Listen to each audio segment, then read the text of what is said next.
बिस्मिल्लाहिर्रहमानिर्रहीम। अस्सलाम वालेकुम नाज़रीन, आप देख रहे हैं प्रोग्राम पब्लिक ओपिनियन और मैं हूं आपके साथ ज़रिया इरफान। नाज़रीन, मशरिक़ वुस्ता की मौजूदा सूरत हाल में पाकिस्तान का किरदार मज़ीद अहमियत उस वक्त इख्तियार कर गया जब अमरीकी टीवी CBS न्यूज़ के मुताबिक फील्ड मार्शल सैयद आसिम मुनीर के दौरे तेहरान ने मुज़ाकरात को हतमी नतीजे तक पहुँचाने में कलीदी किरदार अदा किया। इस किस्म के अल्फाज देखने और सुनने को मिले। CBS न्यूज़ की रिपोर्ट में यह भी कहा गया कि मशरिक़ वुस्ता की मौजूदा सूरत हाल में खलीज ममालिक और लबनान जंग का हिस्सा हैं, लेकिन सिर्फ पाकिस्तान ही मुसव्विदे को हतमी शक्ल में लाने में कामयाब हुआ। अमरीकी सदर डोनाल्ड ट्रंप ने कहा कि हमारा ईरान के साथ मुआहदा अभी मुकम्मल तौर पर तय नहीं हुआ। साथ ही साथ डोनाल्ड ट्रंप ने यह भी कहा कि ईरान से मुतालिक अच्छी खबर ही होगी, मैं बुरी डील नहीं करता। डोनाल्ड ट्रंप ने कहा कि ईरान के साथ हमारे ताल्लुकात ज़्यादा पेशा वराना और नतीजा खेज बनते चले जा रहे हैं। ये बात मानी खेज है। उन्हें समझना होगा कि वो एटमी हथियार बम ना तो तैयार कर सकते हैं और ना ही हासिल कर सकते हैं। बहरहाल, प्रोग्राम का जो हमारा दूसरा हिस्सा है वो होगा महंगाई के हवाले से, कि जिसकी मजमूई सालाना शरह 14.47% पर आ गई है। हुकूमत ने पेट्रोलियम मसनूआत की कीमतों में अवाम से रिलीफ छीन लिया, जिसकी वजह से मुल्क में महंगाई का एक नया तूफान आ गया है। ईद कुर्बान की आमद है, मगर अशाए खुरनोश बहुत महंगी हो गई हैं, जिसकी वजह से बहुत से लोगों का सफ़ेद पोशी का भरम बरकरार रखना भी अब मुश्किल हो गया है। सरकारी दस्तावेजात के मुताबिक वफाकी हुकूमत ने अप्रैल 2024 से लेकर मार्च 2026 के 2 साल के दौरान पेट्रोलियम लेवी की मद में 2725 अरब रुपए वसूल किए, जो कि IMF के दोनों कर्ज प्रोग्रामों की मजमूई रकम से भी बहुत ज़्यादा है। IMF के जारी दोनों कर्ज प्रोग्राम्स की मजमूई रकम मौजूदा एक्सचेंज रेट के हिसाब से पाकिस्तानी करेंसी में तकरीबन 2340 अरब रुपए बनती है। दस्तावेजात तो ये भी बताती हैं कि रबी साल के पहले 9 माह जुलाई 2025 से मार्च 2026 के दौरान 1205 अरब रुपए से जायद की टैक्स यानी कि लेवी वसूल की गई, जबकि गुज़िश्ता माली साल 2024 से 25 में वफाकी हुकूमत ने 1220 अरब 21 करोड़ रुपए का पेट्रोल पर टैक्स यानी कि लेवी को वसूल किया। साथ ही साथ मुल्क की सियासी सूरत हाल पर हम लोग बात करेंगे प्रोग्राम के आखिरी सेगमेंट में, क्योंकि वज़ीर आला खैबर पख्तूनख्वा सुहेल आफरीदी और PTI चेयरमैन बैरिस्टर गौहर की वज़ीर दाखिला मोहसिन नकवी से होने वाली मुलाकात सियासी हलकों में बड़ी अहम तस्वुर की जा रही है। अब ये मुलाकात कोई सियासी डील या मुआहदे की तरफ पेशरफ्त है या महज नज़र का धोखा है। सुहेल मौलाना फजल रहमान से भी मुलाकात बड़ी अहम है। क्या सियासी मंजरनामे में कुछ बड़ा होने जा रहा है, इसी पर राय ली जाएगी। रसी साहब, डोनाल्ड ट्रंप की स्टेटमेंट देखें तो ऐसा लगता है कि अभी मुआहदा हो नहीं रहा। उनके हम अमेरिका के मीडिया के हवाले से बात करें, गैर मुल्की मीडिया के बारे में बात करें तो वो कुछ और बात करते हैं। लेकिन साथ ही साथ डोनाल्ड ट्रंप की ये स्टेटमेंट मेरे लिए बड़ी इंपॉर्टेंट है, जिसमें वो ये कहते हैं कि इस बार जो हमारे ताल्लुकात हैं ईरान से वो ज़्यादा पेशा वराना और नतीजा खेज बनते जा रहे हैं। ईरान जो हमेशा बात करता है इस हवाले से कि हमसे इक़्तिसादी पाबंदियाँ हटाई जाएँ, और आपको तो पता है कि डोनाल्ड ट्रंप वैसे बिजनेस माइंडसेट के आदमी हैं, ठीक है। तो आपको लगता है कि इस बार जो अब डील होने जा रही है वो इस वजह से भी डिले हो रही है कि कहीं ना कहीं डोनाल्ड ट्रंप अपना हर तरीके से नफ़ा नुकसान सोच रहे हैं कि अगर वो इक़्तिसादी या मौशी पाबंदियाँ हटा देते हैं ईरान पर से तो उनको इससे क्या मिलेगा? एक तो ये बात हमें जहन में रखनी चाहिए कि इस वक्त ईरान में उनकी क़यादत अपने अवाम के केटरिंग के लिए या उनकी कंजम्पशन के लिए स्टेटमेंट्स दे रही है, और अमेरिका के अंदर जो उनकी क़यादत है वो अपनी अवाम की कंजम्पशन के लिए स्टेटमेंट दे रही है। सदर ट्रंप साहब जो हैं उन्होंने या उनकी टीम ने मीडिया को वो पॉइंट्स लीक करना शुरू किए हैं, बल्कि किए हैं, और ऑफिशियल सोर्सेज के हवाले से उसके ऊपर मुजव्वज़ा MOU जो कि मुआहदे की बुनियाद बनेगा उसके हवाले से स्पेकुलेशन और तबसरे चल रहे हैं, और ऑफिशियल सोर्सेज तो वही हैं। अच्छा, इसके ऊपर मज़े की बात यह है कि इस तरह की ऑफिशियल सोर्सेज के हवाले से छपी हुई खबरों को जनाब ट्रंप साहब कोट कर रहे हैं अपनी गुफ्तगू के अंदर। लेकिन इसमें सबसे ज़्यादा जो तशवीशनाक बात एज ए पाकिस्तानी मेरे लिए थी और अभी भी है इस लम्हे तक, वो मार्को रूबियो का बयान। अच्छा, उन्होंने कहा है कि जी इस मुआहदे के साथ ये भी होगा कि पाकिस्तान और सऊदी अरब और दीगर ममालिक जो अभी तक इब्राहिम अकॉर्ड से बाहर हैं वो उसको पार्टिसिपेट कर लेंगे, बल्कि हमें तो शर्त लगा देनी चाहिए इस मुआहदे के साथ कि वो उसको अटेंड करेंगे। वाह भाई वाह, ये हम कहाँ से आ गए इस मुआहदे के अंदर। हम तो साल सी में गए थे भाई। वरना संभालें, आप जंग करें, आपसे जंग हो सकती है तो आप करें ज़रूर। अमेरिका बहादुर जो है वो ईरान पे हमला करे, उन्होंने पहले बर्दाश्त कर ली है वो जंग, तो वो और भी बर्दाश्त कर लेंगे। लेकिन आप इतने जोगे हैं कि आप जंग कर सकें तो आप ज़रूर कीजिए, ठीक है ना। हम तो आपको फेस सेविंग देने के लिए निकले थे कि अमेरिका की भी फेस सेविंग रह जाए और ईरानियों के लिए भी अमन हो जाए और उनका भी मज़ीद नुकसान ना हो, वहाँ पे भी मुसलमानों की जानें जो हैं वो ना जाएं और ईरान जो है वो अरब दुनिया के अंदर भी तबाही ना फैलाए। हम तो खित्ते के अंदर अमन से के लिए निकले हैं। और ये मार्को रूबियो साहब ने क्या फरमा दिया कि जनाब पाकिस्तान, वो एक तीर से दो शिकार करना चाह रहे हो, कई शिकार करना चाह रहे, एक तीर से चार शिकार करना चाह रहे हैं कि सऊदी अरब और पाकिस्तान और ये सारे जो है चाइना, ये वो सारे राजीबाजी हो जाए। नहीं, ये इब्राहिम अकॉर्ड को ज्वाइन करेंगे। खलोया तुम्हें ज्वाइनिंग देते हैं हम अभी तक। अच्छा, ये इस वक्त जो है अमेरिका के अंदर उनकी जो क़यादत है वो अपने अवाम की कंजम्पशन के लिए ये सारी बातें कर रही है कि देखें हमने क्या कर दिया, हमने कमाल कर दिया, हमने ये कर दिया, हमने वो कर दिया। अमेरिका की तरफ से जो भी सवालनामा भेजा गया था उसकी तवक्को और उसके ज़रूरियात के ऐन मुताबिक ईरान ने उनका जवाब दे दिया। ईरान ने अमेरिका की बेशतर शराइत मान ली। मेरी कल एक बड़े जिम्मेदार शख्स से बात हो रही थी तो उन्होंने कहा कि बस 19-20 का ही फ़र्क है, ठीक है, मतलब ज़्यादा फ़र्क नहीं है कि मतलब कोई कह रहा हो कि आप जनाब हम 5 साल के लिए यूरेनियम की अफजोदगी जो है बंद करेंगे और वो कह रहा हो 20 साल के लिए करेंगे। वो कह रहा है इतनी दूरी नहीं रह गई, 19-20 का फ़र्क है। और फील्ड मार्शल ने उन्होंने ये भी बताया, मैं इसी तरफ ही आ रही थी। हाँ, मैं इसमें एक फिक्र ऐड कर दूं। फील्ड मार्शल साहब ने वो जो अमेरिका की सेटिस्फेक्शन के मुताबिक जो टेक्स्ट था वो ईरान से भिजवाने के बाद वो वहां से रवाना हुए थे और अमेरिकन ने उसके ऊपर सेटिस्फेक्शन का इजहार किया था तो वो वहां से रवाना होके तो चीन गए हैं। ठीक, राना साहब, जुमेरात की रोज़ जब हमने प्रोग्राम क्लोज किया उस वक्त भी आप यही बात कर रहे थे कि ज़रियाब अगर हमारे फील्ड मार्शल इन चंद घंटों में या अगले 24 घंटों में जाते हैं तो इसका मतलब ये होगा कि कहीं ना कहीं मामला तय हो गए हैं, क्योंकि मोहसिन नकवी साहब भी 24 घंटों में दूसरा दौरा करने के लिए चले गए थे और फिर हमारे फील्ड मार्शल साहब का वहाँ पर सिविल कपड़ों में जाना, ये इसकी आप कितनी अहमियत समझ रहे हैं? जैसे रजीज साहब भी बात कह रहे हैं कि सिर्फ 19-20 का ही मामला रह गया है, मजीद और शराइत में इतनी बड़ी कोई वो रही नहीं है बाकी कोई सिचुएशन। अच्छा, देखें रजी साहब की इंफॉर्मेशन बिल्कुल मैं समझता हूँ बिल्कुल ठीक है। MOU ऑलमोस्ट तैयार है, इसके दोनों जानिब से दस्तखत हो गए और इसमें पाकिस्तान ने जितना बड़ा रोल अदा किया है उसके साथ सऊदी अरब और कतर और UAE ने भी उतना ही रोल अदा किया, क्योंकि इस अमन मुआहदे से सिर्फ अमेरिका या ईरान नहीं जुड़ा हुआ। इनफैक्ट अमेरिका का इससे कोई ताल्लुक ही नहीं है। वो इस खित्ते से इतनी दूर बैठा है कि उसका बराह रास्त ईरान से कोई तसादुम नहीं है। लेकिन क्योंकि एक कबाहत ये है कि इसराइल से बराह रास्त मुआहदा नहीं हो सकता, मुसलमान ममालिक को एक फेस सेविंग चाहिए होती है, क्योंकि हम इतने बहादुर नहीं है कि हम ये डायरेक्ट इकरार कर सकते हैं हम ईरान और इसराइल में मुआहदा करवा रहे हैं, तो अमेरिका को फ्रंट पे रखना पड़ता है। अदरवाइज ये मुआहदा बिटवीन ईरान एंड इसराइल है। हाँ, इसमें अमेरिका को सिर्फ ये श्योरिटी चाहिए कि जो यूरेनियम है ईरान उसको एटम बम नहीं बनाए, ठीक है ना, जो उनका वो है। तो ये एक बड़ा मैं समझता हूँ कि अच्छा मौका है, अगले 24 घंटे में ब्रेक थ्रू सामने आ सकता है, ईद के मौके पे आ सकता है। बाकी आपने जो ये कहा, लेकिन मार्को रूबियो की ये स्टेटमेंट के मुआहदा 72 घंटों में मुमकिन नहीं, आप कह रही हैं कि हो भी सकता है, अच्छी खबर आ जाए कि अगले मतलब ईद के दिनों में ही कुछ खुशखबरी मिल जाए इस खित्ते के लोगों को।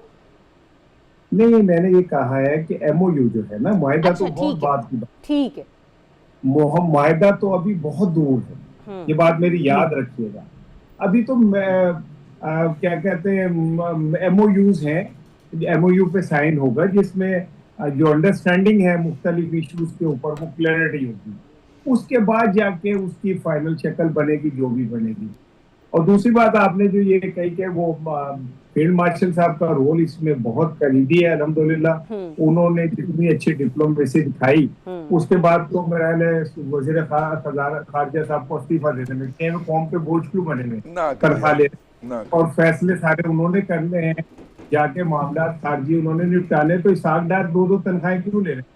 ईरान से अफजूदा यूरेनियम बाहर, उसकी जुग्राफी हदूद से बाहर ले जाने की बात ही नहीं हुई कहीं पे मुआहदे के अंदर, बल्कि वो यूरेनियम जो है वो आलमी अदारा बराए एटमी तवानाई जो है उसकी निगरानी में ईरान के अंदर ही, ईरान की जुग्राफी हदूद के अंदर ही उनकी निगरानी में उसको रिवर्स किया जाएगा, उसकी अफजूदगी को रिवर्स किया जाएगा और फिर उसको ईरान में ही किसी जगह के ऊपर डंप किया जाएगा।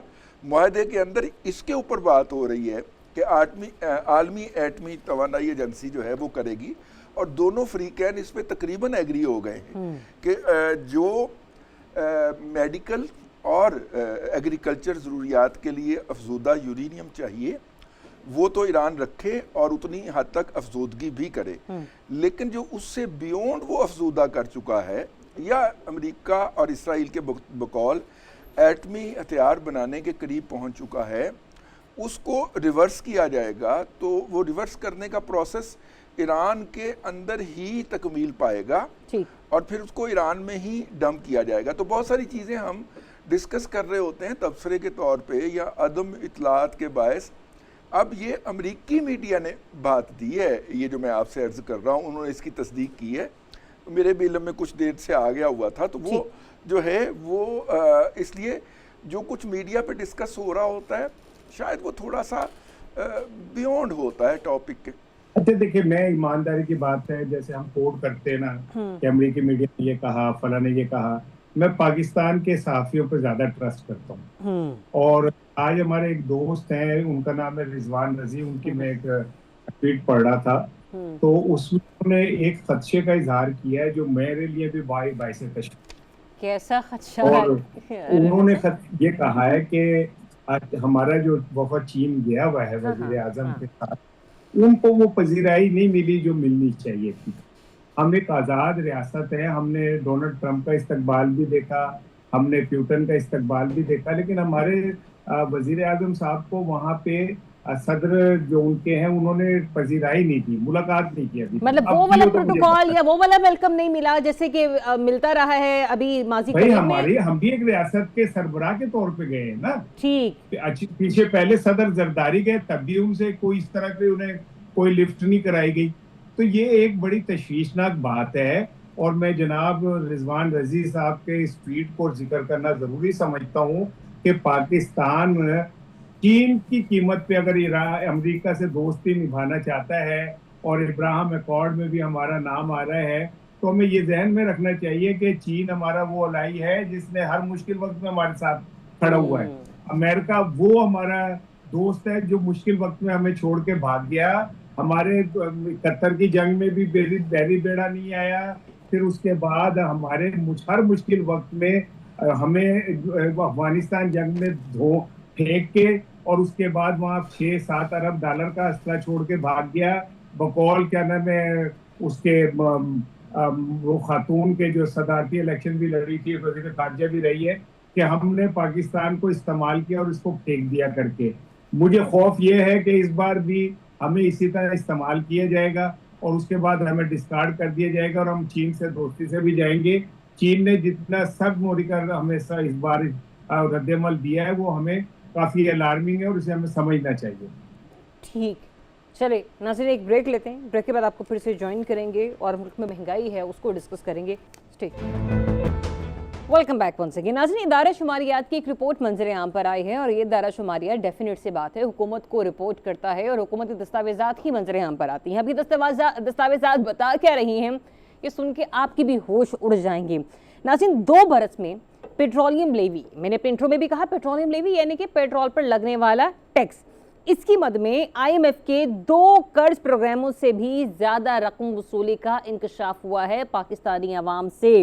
यानी कि हुकूमत पाकिस्तान ने शहबाज शरीफ साहब की गवर्नमेंट ने 2024 से लेकर 2026 तक 2 साल में पेट्रोलियम लेवी की मद में 2700 अरब रुपए की रिकॉर्ड वसूली की है। और अगर मैं आपको ये बताऊं कि जो IMF के प्रोग्राम्स हमारे रहे हैं उसकी मजमूई तौर पर रकम क्या बनती है, वो तकरीबन 2340 अरब रुपए बनती है। तो 2340 कहाँ और 2700 अरब रुपए कहाँ? राना साहब, अभी ये सिर्फ वो वाली रकम है जो कि पेट्रोलियम मसनूआत पर लगने वाले टैक्स की मद में वसूल की गई है। जो इधर उधर राइट लेफ्ट के टैक्सेस हैं ABCDEFG, उसके बारे में तो बात ही नहीं हो रही। मुझे ये समझ नहीं आ रही कि ये जो पैसा हुकूमत ने कलेक्ट किया है ये कहाँ है और ये कहाँ कहाँ पर आवाम की फलाह पर जो है ना वो खर्च किया गया, इस्तेमाल किया गया। देखें, जब मैं बात करता हूँ ना तो फिर रजी साहब हंसते हैं और मुझे गुस्सा चढ़ता है।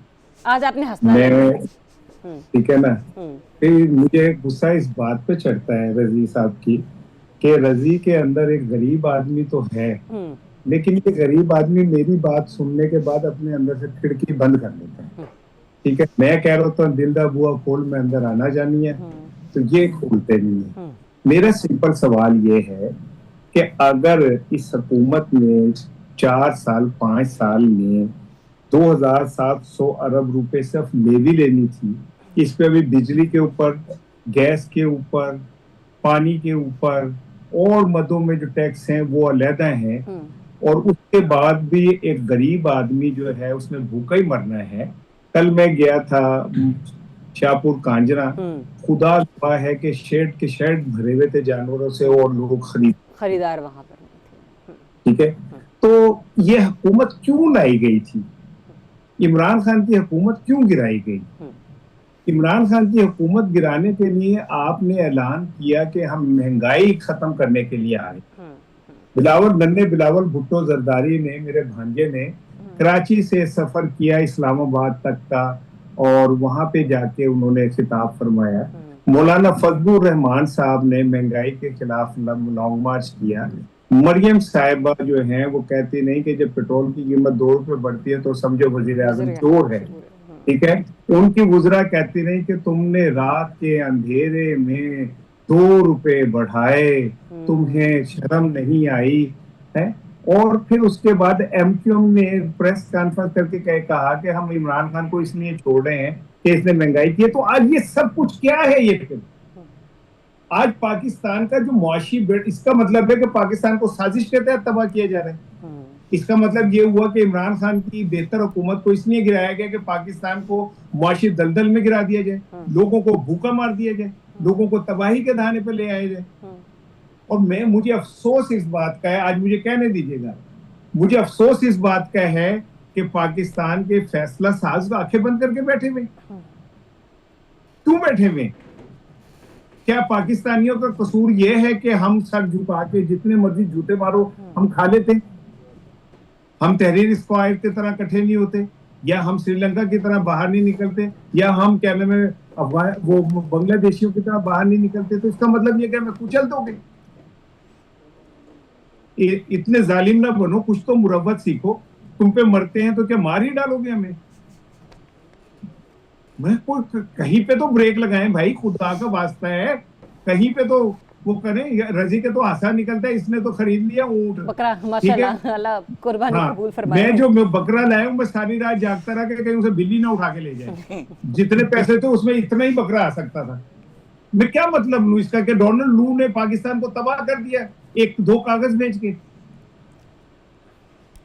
ठीक पॉइंट आपका आया राना साहब। मैं रजी साहब से भी इनकी राय ले लूँ। रजी साहब देखें, है तो ज्यादती कि आप 2024 से लेके 2026 तक जो भी पेट्रोलियम मसनूआत पर लगने वाला टैक्स पाकिस्तान से वसूल कर रहे हैं वो उससे भी कहीं ज़्यादा है जो आपने पिछले गुज़िश्ता 2 सालों में IMF से कर्जा लिया। सर, इस हिसाब से तो सिर्फ हमारा पेट्रोल का जो टैक्स है वही IMF का सारा कर्जा उतार देता, लेकिन आप तो यहाँ पर भी खुश नहीं हो रहे। और फिर जो आइंदा आने वाला बजट है IMF तो उसमें भी आपसे डिमांड कर रहा है कि पेट्रोलियम लेवी की हदफ में मजीद 18% आप जो है वो सेल्स टैक्स बढ़ा दें। फिर कहाँ जाके मामला रुकेंगे रजी साहब? देखिए, जिस तरह का हमारा गवर्निंग स्ट्रक्चर है, अगर मौजूदा टैक्स को आप 10 से मल्टीप्लाई करते हैं और इतना टैक्स इस आवाम से वसूल कर ले, मैं प्रपोजिशन की बात कर रहा हूँ, फिर भी हमारी हुकूमत के यही मसाइल रहेंगे जो आज हम डिस्कस कर रहे हैं। एक तो ये उसकी वजह भी बताइएगा। उसकी वजह गवर्नेंस स्ट्रक्चर ना, अच्छा ठीक है, मतलब कि इसार राना को और मुझे गालियां निकालने के लिए एक बंदा रखा हुआ है जिसको 2.5 लाख रुपया महीने का मिलता है। इसार राना यार, आपने कई लोगों का रिज्क लगाया हुआ है जो आपको और मुझे भी गालियां दे रहे हैं आज, तो इसलिए। लेकिन मैं चाह रहा हूं कि मैं थोड़ा सा आपको तारीख को थोड़ा सा पीछे से पढ़ ले, ठीक है? मतलब मैं 92 तक नहीं जा रहा आपको, लेकिन तारीख को जरा, जब ये हुकूमत, बल्कि पीडीएम की हुकूमत आई तो आईएमएफ के साथ, वैसे ये भी एक जो है ना मिसकंसेप्शन है कि हम 24 दफ़ा आईएमएफ के पास गए हैं, उन लोगों को आईएमएफ की एबीसी का नहीं पता। जहाँ पे भी ईएफएफ का जिक्र आएगा ना, एक्सटेंडेड फंड फैसिलिटी का, उसका मतलब होगा कि भाईजान प्रोग्राम तो पिछली हुकूमत का चल रहा है, आप आके हमारे साथ बैठ के नई हुकूमत टारगेट कर ले। तो जब ये हुकूमत बरसे इक़्तिदार आई तो हम आईएमएफ के पास ईएफएफ में गए कि जनाब वो पिछली हुकूमत आपके साथ कोई जमा तफरीक कर गई हुई है, तो आप हमारे साथ बैठ जाइए। पहले तो आईएमएफ ने हमें मुंह लगाने से इनकार कर दिया, फिर हमने सऊदीया की सिफारिश करवाई, चाइना की सिफारिश करवाई, तो आईएमएफ हमारे साथ बैठा। तो 3 साल का अमूमी तौर पे एग्रीमेंट होता है, हर आईएमएफ का प्रोग्राम 3 साल पे मुश्तमिल होता है। उन्होंने कहा जी ये जो आपने गंद डाल लिया है ये 3 साल में सिमटना तो मुमकिन नहीं है, तो लिहाजा इसको 42 महीने का करें। हमने उसको 42 महीने का कर दिया, यानी कि 3.5 साल का कर दिया। ठीक मौजूदा, अच्छा उसके बाद जो है, सॉरी ये फरवरी के इलेक्शन की बात कर रहा हूँ, वो पहले हमने एक आरजी लिया था। हमने वो पीडीएम की हुकूमत में एक आरजी प्रोग्राम उनसे लिया था, साल का या 1.5 साल का, और उसके बाद फिर हम दोबारा जब बैठे ये मनहूस प्रोग्राम कितना बाकी रह गया? उन्होंने कहा जी कि आप जो है ना, ये जाके हमारा फरवरी में इलेक्शन हुए तो अगस्त सितंबर में जाके कहीं फाइनल हुआ था, जुलाई अगस्त के अंदर, नहीं 26 से 27 नहीं, जिस दिन इलेक्शन हुए, जिस वक्त इलेक्शन हुए। अच्छा ठीक है, 24 में इलेक्शन हुए हैं, तो मेरा ख्याल है जुलाई अगस्त 2024 में हमारा जाके हुआ, और वहां से 3.5 साल का हमारा अरसा शुरू हुआ। ठीक, मौजूदा हुकूमत का ख्याल था कि हम 3 साल के उसमें जाएं और 3 साल तक हम आईएमएफ को जो है करके तो अपने माली मामला सीधे कर लें, उसके बाद हम अवाम के ऊपर खुशहाली के दरवाजे खोल देंगे। तो उन 3 सालों के अंदर अवाम के ऊपर जो कुछ गुजरी होगी, जो कि आजकल गुजर रही है, वो ये भूल जाएंगे। लेकिन असल में ये हुआ कि इस मुल्क की तबका शराफिया ने जो वो हराम का खा रही है कैपेसिटी पेमेंट के नाम के ऊपर, उन्होंने अपना हिस्सा फॉरगो करने से इनकार कर दिया, हुकूमत गई फांस। अब हुकूमत एक तरफ तो उस तबका शराफिया को 2000 रुपये साल के कैपेसिटी चार्जेस दे जो बिजली के आईपीपी जिन्होंने लगा लिए हैं, दूसरी तरफ उसे तकरीबन इससे आधा जो है वो देना है उन मंसूबों पे जो मंसूबे चल नहीं रहे, पावर प्रोजेक्ट्स, यानी कि आईपीपीज, सीएनजी से चलने वाले, एलएनजी से चलने वाले मंसूबे वो चल नहीं रहे, लेकिन उसकी भी कैपेसिटी करनी है, और बैंक की किस्तें भी देनी है। फिर हुकूमत ने कुछ अपने भी लगा लिए थे, उनकी भी कैपेसिटी पेमेंट देनी है ताकि वो अपना सूद अदा कर सकें। तो ये सारा जो बर्डन लद गया है इस मुल्क के ऊपर, और ऊपर से आईएमएफ के यार तुम ये नहीं कर सकते, आप ये नहीं कर सकते, अगर आपने ये टारगेट मिस किया है तो आप यहाँ पे टैक्स लगा के उस टारगेट को रिकवर करें, और अगर आपने ये टारगेट मिस किया है तो यहाँ पे करें। ये अजीबो गरीब किस्म का जो बैलेंस क्रिएट करने की हमारी हुकूमत ने की थी, या शेख चिल्ली का ख्वाब देखा था, वो ख्वाब हो गया परेशान, ख्वाब परेशान हो गया। ठीक है, अब इसमें 2 सूरतें, एक सूरत तो वो है जो कि इसार राना साहब वाली है कि आप इस पे रोएं, पिटें और चीखें, ठीक है, और वो कर रहे हैं, और ठीक है वो अपने तई बहुत अच्छा कर रहे हैं। दूसरी सूरत ये है कि इनको कहा जाए कि भाई कोई आप भी तो, ये इन्होंने, मैं इनसे शदीद इख्तलाफ करता हूँ। इसार राना साहब कहते हैं जी हुकूमत चुप करके देख रही है, हुकूमत चुप करके नहीं देख रही मेरे भाई, वो बहती गंगा में से खुद हाथ धोने में मसरूफ हो गई है। यानी कि टारगेट मिस हुआ है एफबीआर का, लेवीज में और इजाफा कर दीजिए ताकि एफबीआर का टारगेट पूरा हो सके। उनको जिनको 1000 आपने 1300 सीसी गाड़ियां लेके दी हैं, और 1000 गाड़ियां, यार मुंह से कहते हुए भी बंदा एक दफा जो है वो मतलब कि मुंह फूलता है कि 1000 गाड़ियां लेके आपने एक महकमे के अफसरान में रेवड़ियों की तरह बांट दी।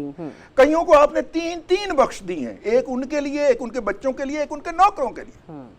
ठीक है, इसके बावजूद भी अगर आपका FBI ईमानदारी से टैक्स, यानी जिन जगहों पे टैक्स लगा हुआ है, इसार राना साहब, मैं पूरी शरह सदर के साथ और पूरी इंटेलेक्चुअल ऑनेस्टी के साथ अर्ज कर रहा हूं कि जो टैक्स जिन जगहों पे लगा हुआ है, अगर वो टैक्स 50% भी रिकवर हो जाए तो ये हमारे दिलदर दूर हो जाए, हमें IMF के पास ना जाना पड़े। मैं 100% की बात नहीं कर रहा, 80% की बात नहीं कर रहा, सिर्फ 50% की बात कर रहा हूं। यानी जिस मुल्क के अंदर FBI के अंदर जो अप्रेजल होता है, जिसने बताना होता है कि इस कंटेनर के अंदर ये है और ये है और इस पे ये ड्यूटी लगती है, उस अप्रेजल की सिफारिश जो है वो पाकिस्तान के बड़े बड़े आईनी ओहदों से आए कि ये शख्स अप्रेजल लगेगा, और अगर वहां से सिफारिश ना आए तो वो ओहदा करोड़ों अरबों रुपए में ऑक्शन किया जाए कि 24 करोड़ तो वो बंदा दे रहा है, आप कितना दे रहे हैं, ठीक है ना। यानी जहां अप्रेजल जैसा डिप्टी सुपरिटेंडेंट लेवल का 16वें ग्रेड का ओहदा है, वो अगर करोड़ों रुपए में ऑक्शन हो रहा है तो उसके टैक्स निजाम को आग लगा दीजिए। और ये मैं इररिस्पेक्टिव ऑफ द गवर्नमेंट बात कर रहा हूं, हर गवर्नमेंट के अंदर कराची के अप्रेजल का होता अरबों रुपए में ऑक्शन होता है, या कोई बहुत बड़ी आईनी शख्सियत अपना बंदा लगाती है अगर वो अपने ओहदे पे मौजूद हो तो, ठीक है। तो भाई ऐसी सूरत के अंदर आप जो मातम कर रहे हैं वो बिल्कुल बजा है, लेकिन मैं उस अप्रेजल के पीछे हूं और उसे लगाने वाले के पीछे हूं कि यार बस भी कर दें यार। आपने यार दुनिया की तमाम जो ऑफशोर रियासतें हैं वो पाकिस्तान का पैसा लूट के भर डाली यार, लांचों में पैसे भिजवा दिए आपने, अब बस कर दीजिए यार, खुदा का खौफ कर दीजिए।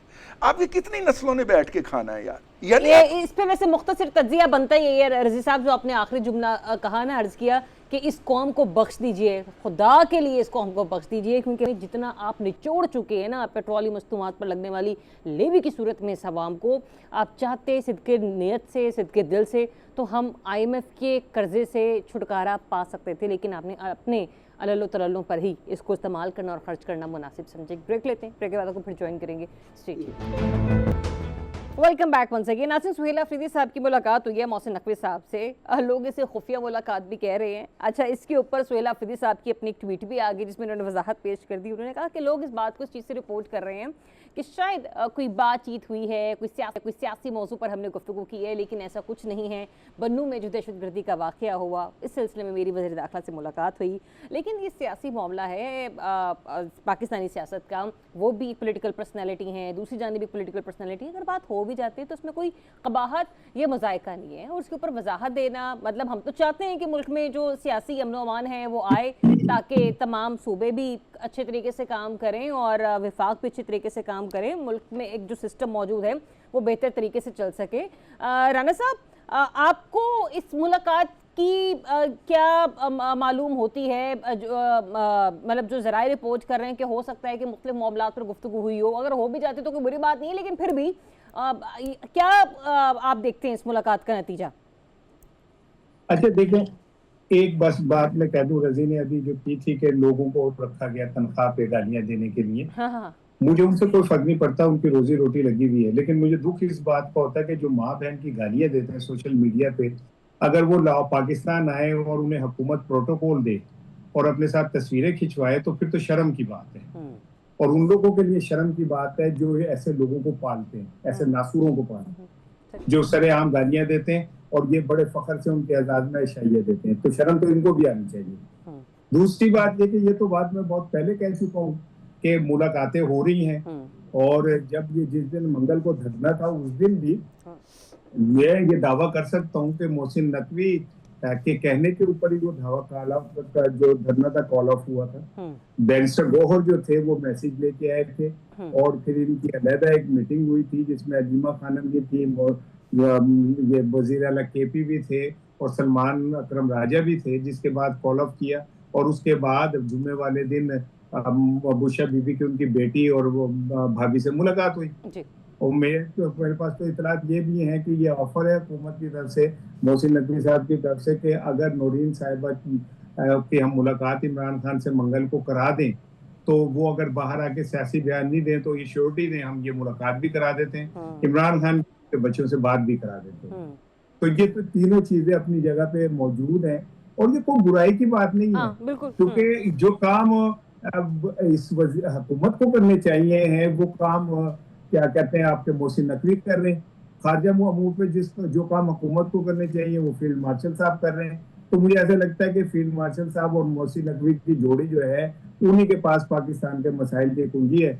बाकी रजी इस पर ज्यादा रोशनी डालेंगे, ज्यादा करेंगे। उनसे मैं जान लेती हूँ इस मामले पर भी, लेकिन एक और चीज़ का जरा आप मुझे बता दीजिए। सुहेल आफरीदी साहब की ये मौलाना फजल रहमान से भी अभी हाल ही में मुलाकात हुई है सर।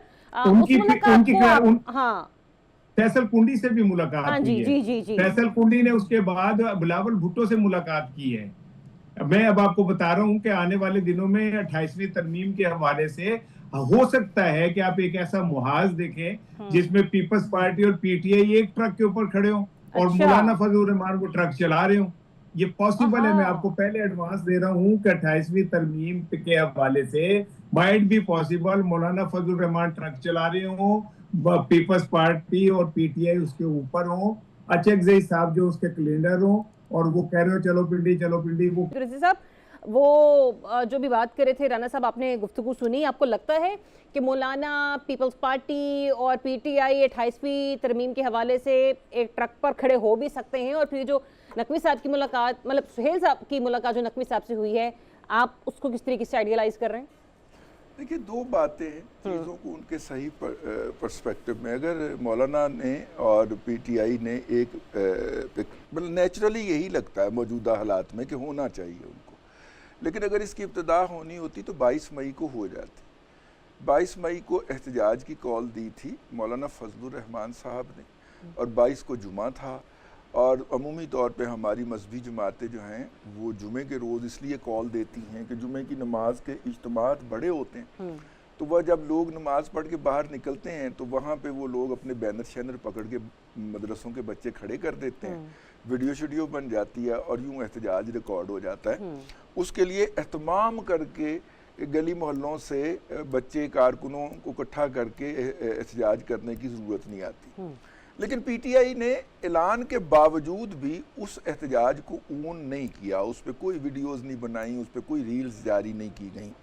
तो एक तो वो जो ट्रक पे इकट्ठे बैठने का ख्वाब है वो उसके लिए अभी सोए नहीं है, ख्वाब सोने के बाद आता है और फिर वो शर्मिंदा ताबीर होता है। तो एक तो ये बात हो गई। दूसरी बात ये है कि इस खैबर पख्तूनख्वा की लॉ एंड ऑर्डर की सिचुएशन के हवाले से एक मीटिंग थी जिसमें चीफ मिनिस्टर खैबर पख्तूनख्वा तशरीफ़ लाए थे और वज़ीर दाखिला से मिले थे। ये एक सरकारी मीटिंग थी। उस मीटिंग के आखिर में उन्होंने इस बात पे इस ख्वाहिश का इजहार किया कि उनकी जो मुलाकात है वो फील्ड मार्शल से करवाई जाए जी।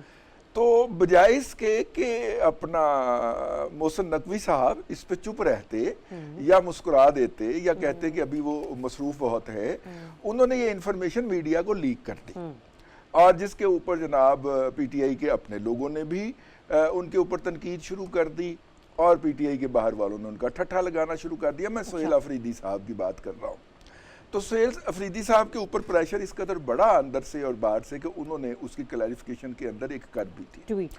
मैं इस बात की तवक्को रखता हूँ, मैं ज़ाती तौर पे, कि यकीनी तौर पे जो उन्होंने CDF से या फील्ड मार्शल से मिलने की ख्वाहिश का इजहार किया था, इसमें वो अपनी मुलाकात की बात भी करने जा रहे होंगे कि वो करवा दी जाए खान साहब से, क्योंकि उनकी मुलाकात जब से वो चीफ मिनिस्टर बने नहीं करवाई गई।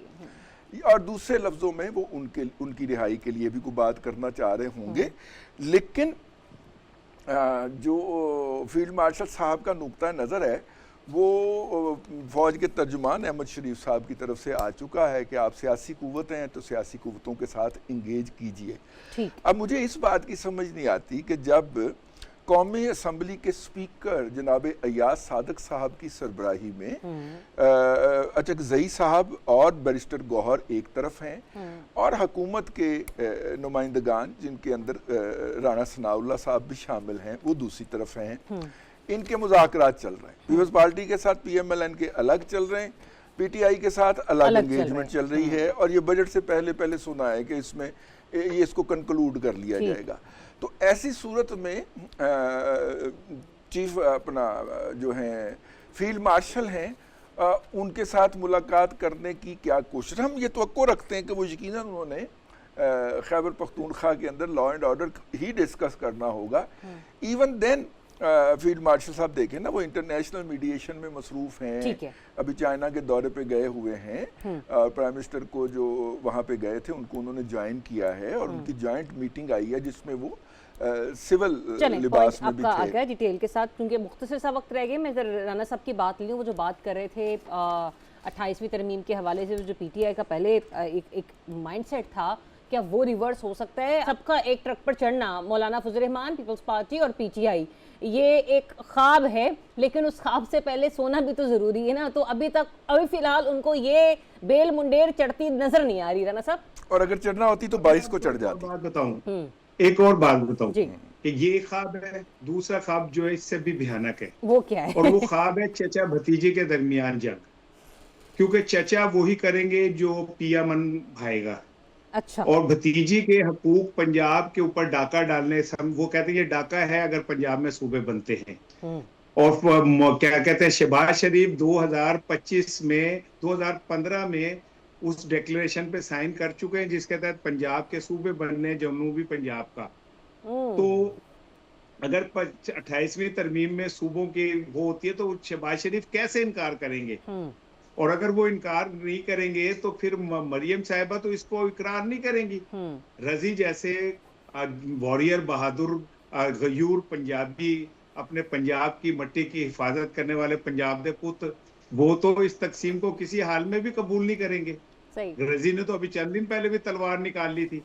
तो इस हालात के अंदर मुझे तो लग रहा है कि चचा भतीजी आमने सामने खड़े हो जाएंगे एक दूसरे के, और ये क्या खूब तमाशा होगा जब दुनिया देखेगी कि सूबों के ऊपर मुस्लिम लीग नून के अंदर दाल बटेगी। ठीक, चले राना साहब, पॉइंट आपका आगे तो आने वाला वक्त ही बताएगा कि इन दोनों जमातों ने आखिर करना क्या है, क्योंकि अपनी तरमीम कोई एक आसान निवाला तो है नहीं जो तमाम की तमाम सियासी जमातें बड़ी खुशी के साथ हज़म कर जाएं।